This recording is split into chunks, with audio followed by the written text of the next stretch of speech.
What's going on, everybody? How you doing? In today's video, we are starting Rush Test for Echo. Amazing. If you're new here, please subscribe. Check out my videos, all kinds of videos, reaction videos, bass videos, music videos. Check it out. If you like the channel, you want to support the channel, you can hit super thanks underneath this video. You can hit me direct in the description. I got PayPal, Cash App, Venmo, Amazon wishlist, mailing address, and I do donation request videos. So if there's something you want me to listen to, watch, talk about, a question, anything, hit me direct, PayPal, Cash App, Venmo. In the notes section, leave a description, leave a link, let me know what you want the video to be on, and I will make the video. You can also email me at jpanreadsemail@gmail.com. That's in the description. Thank you to everybody. Okay, wow, test for echo. And look at this. So I'm starting this on a Sunday, and we got Christmas coming around. Oh my God. It looks like Christmas Eve is going to be dog ears and Christmas is going to be virtuality. Merry Christmas. I've only heard that these are bad songs. I have not heard any of these songs ever before. I've heard none of them yet. And oh, look at this. The last song is on my birthday. So I'm telling you now. Carve Away the Stone will be released on my birthday. Yes. Wow. Amazing. Okay, so I am not sure what to think about this album because I read your comments and I kind of feel like this is going to be a bad album. I feel like this is going to be not a good album based on your comments, basically. Like, okay, there's some that are okay in here, but, you know, no, mostly no.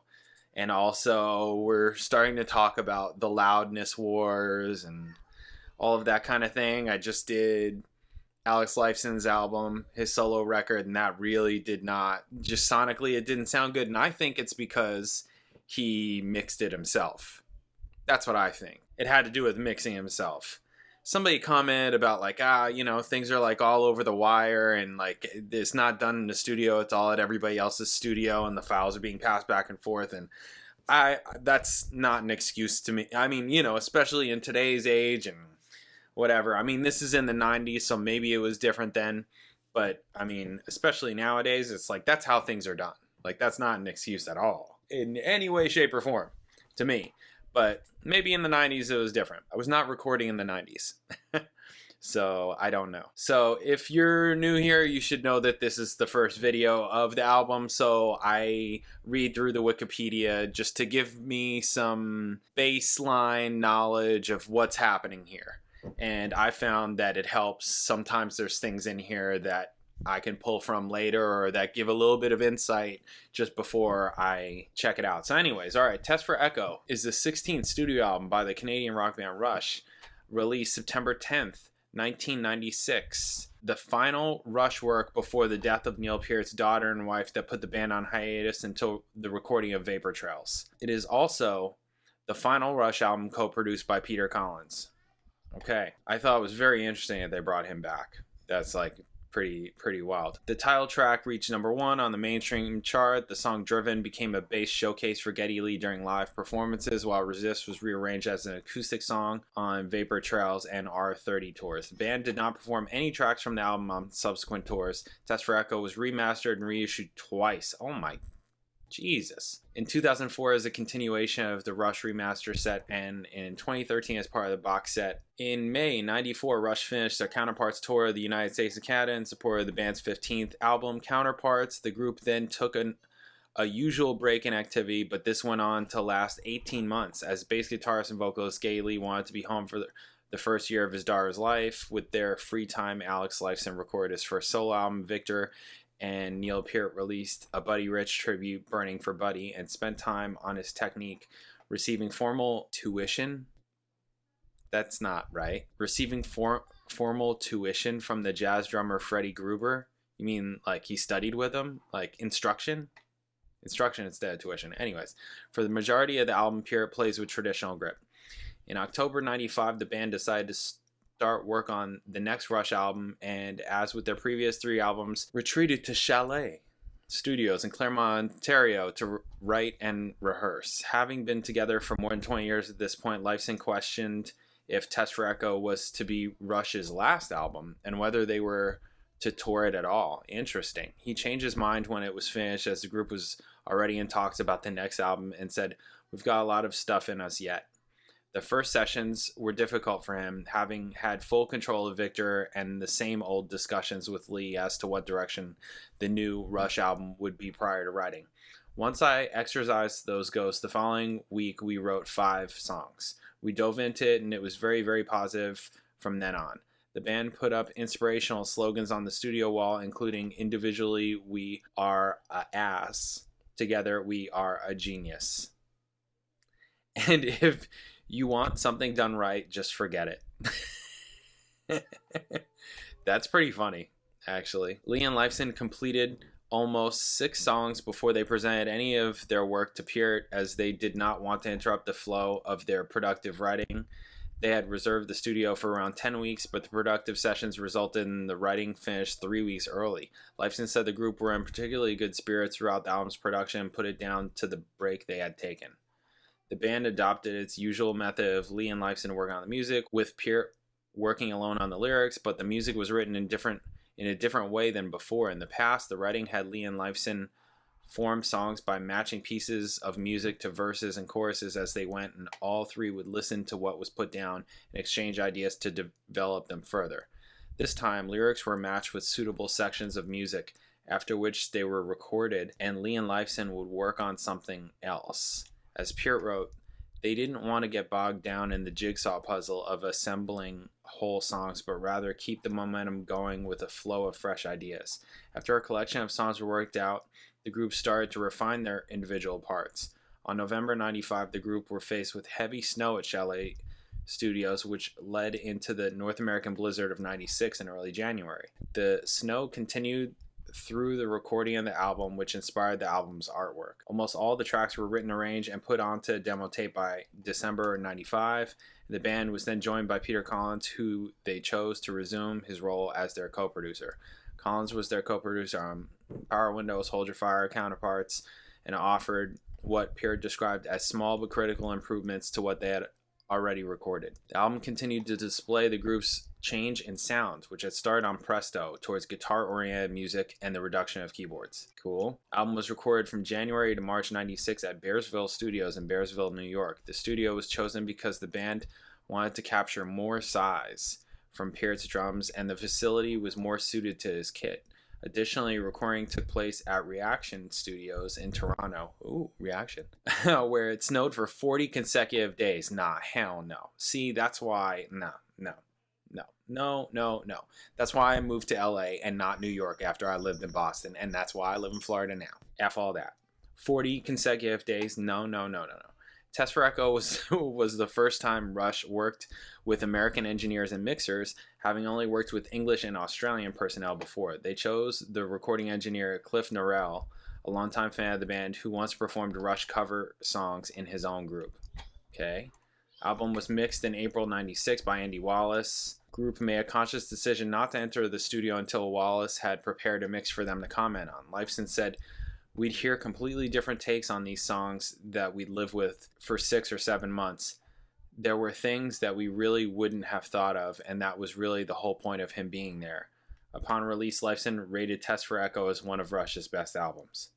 They always do that, right? Where would he put it now? I haven't watched that. Isn't there a what is it, that metal show where Getty like ranks them? Is that what it is? I haven't seen that, but I am excited to see that. But I want to wait until, because wasn't that like after they were done like after it was all done? So I definitely am interested to see what he says. Some reviewer, Test for Echo, 3 out of 5 stars, saying that Rush has rarely played better in the past 10 years than they have on Test for Echo. Okay, 3 out of 5. Pied de Bois, Test for Echo, lyrics. Okay, all right. That's basically it. Not much here. So we're about to get into this. The first track, title track, Test for Echo, features lyrical contributions from Pied de Bois, who had also written lyrics for 3 Rush songs prior. Lee said the words reflect the group's current situation at the time. Lifeson plays a Les Paul custom and described the song as pure Rush. All right, it's time. Let's get into this. Bam.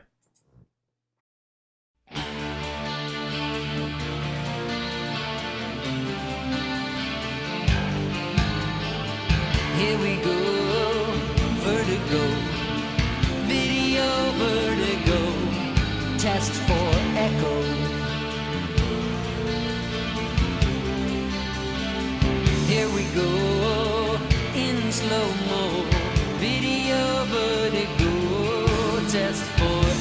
echo. Test for echo.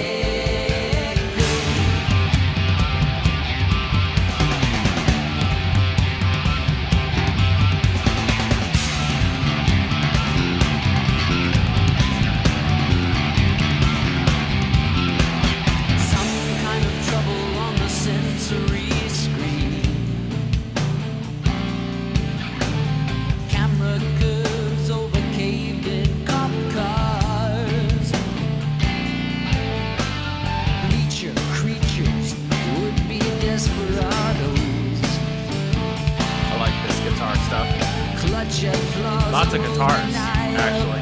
It's a view. Don't touch that dial. We're in denial until the showcase trial on TV. Here we go. Vertigo. Video.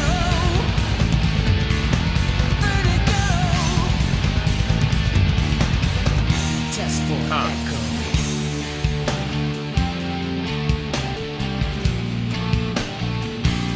This is very similar to like a Tool riff, right? A lateralist Tool riff, right? It's a little similar, a little. Silhouetted chalk lines. Tough talking hood boys in protein logo knockoffs. Conform to uniforms of some corporate entity. Don't change that station.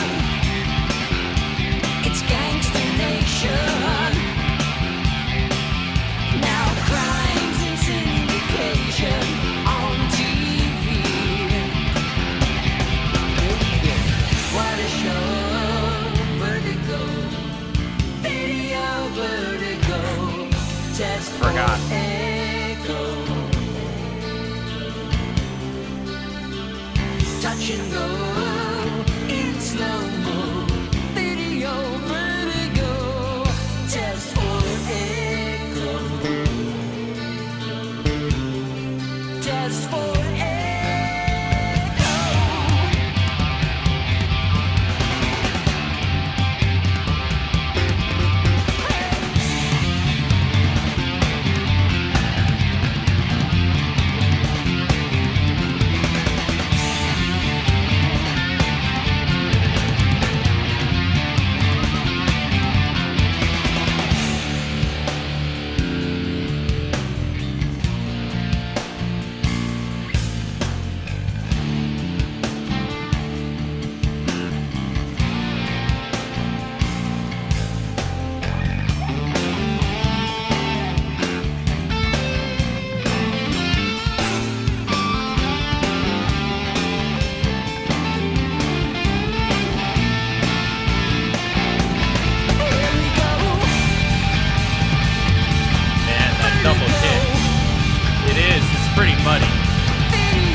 There's some nice parts in this, actually.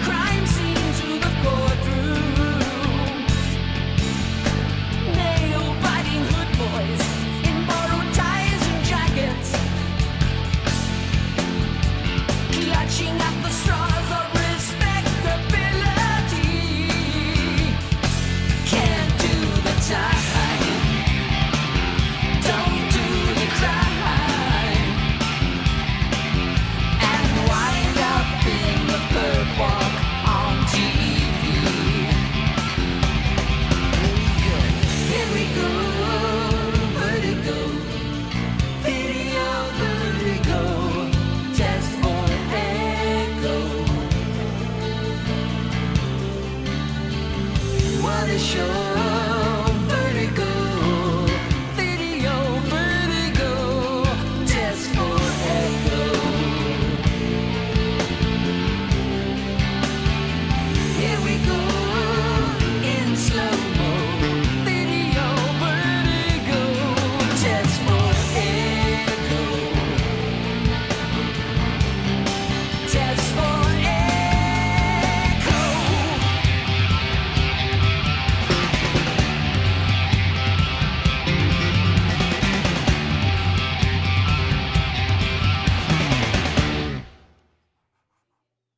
Okay. All right. Yeah, there were some cool parts. I thought there were some nice parts. I definitely need to hear it again.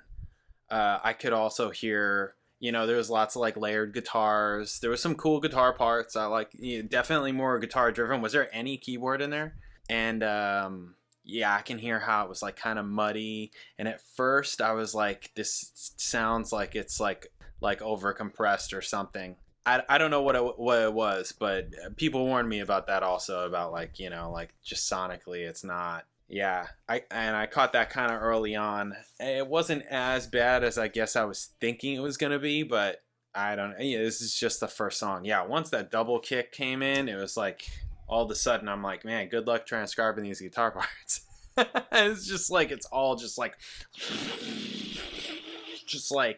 cluttered. Just all in this range, just clutter, like sonic clutter. What does that mean? That means it's hard to pick things out because in the frequency spectrum, things are all living in the same space, right? So it makes things harder to pick out. Right? So that's why I've said in previous videos that lots of times there'll be a conscious choice of like, okay, the kick and the bass guitar, right? The bass guitar, the bass, whatever the bass instrument is, they live in the same frequencies, but there'll be a conscious choice to like either put the kick lower and the bass higher. So like Rush would be a good example of where the kick is lower and the bass is higher, because Geddy's sound is that kind of jazz bass growl, more mid-rangey, right? That kind of just growl kind of sound, where the kick will have like more of a low end kind of punch. And sometimes, depending on the music, it'll flip, where the kick will be kind of higher and punch a bit more that way, and the bass will be more like almost dubby or just different, woofy almost, not in a bad way. I'm not saying these words like in a negative at all. I'm just kind of trying to be as descriptive, trying to be descriptive. So lots of times when things are being mixed or whatever, it's not always like what you're adding, it's what you're taking away. So if you're, just to stay with the bass and the kick drum example, if the kick is living here and the bass is living here, you're going to want to take this EQ out of the kick. Does that make sense? To leave room for the bass. And you're going to want to take this EQ out of the bass to give room to the kick. Does that make sense? Right? You're going to want to carve it out instead of adding it or even leaving it there. Right? Does that make sense? Anyways, I'm a trained bass player. I'm a self-taught engineer, producer. Right? That I've had some success doing those things, right? But, I'm self-taught. I think that's all you need to, that's all you really need to be, but it's whatever. That's my disclaimer. I don't know everything. I didn't continue to pursue it as a career kind of thing. I was offered some things previously, but like, I was just like, I don't feel like, why would you get me to do that when you can get somebody who plays bass like I play bass to do that? Like that's, I don't play that game where this happens a lot in like LA, where it's like there are these people, and maybe that was a bad choice on my part. Maybe I should have just said yes to everything and then gotten fired or something, like, I don't know, or rose to the occasion. What who knows? Maybe, but to me, I don't play that game where it's like, oh yeah, I can play guitar and I can play a little keyboard and I can do a little of this and a little of that or whatever. I'm a bass player, that's it. Like, yeah, okay, if you stick me behind a keyboard, I can figure something out, or a guitar, I'll figure something out. But I'm not those, because I know how long and what it took, just the practice and all that to get somewhere on the instrument. There are those people that are like freaking insane and they can play multiple instruments like intensely well. There are some of those people, but mostly no. Lots of those people that I ran into that would like dabble in other things, it's like they're kind of like, there's always one that you know, when they play it, it's like, oh yeah, you play that. You don't really play this, you know, like you're okay with it, but not like, it's not natural. It looks like you're working, like really working to do it. It's not just coming to you. Anyways, whatever. This is cool. I definitely need to listen to it again, but I thought it was cool. Awesome. All right. First one down, moving down the line. Driven is next. I'll catch you guys in the next video.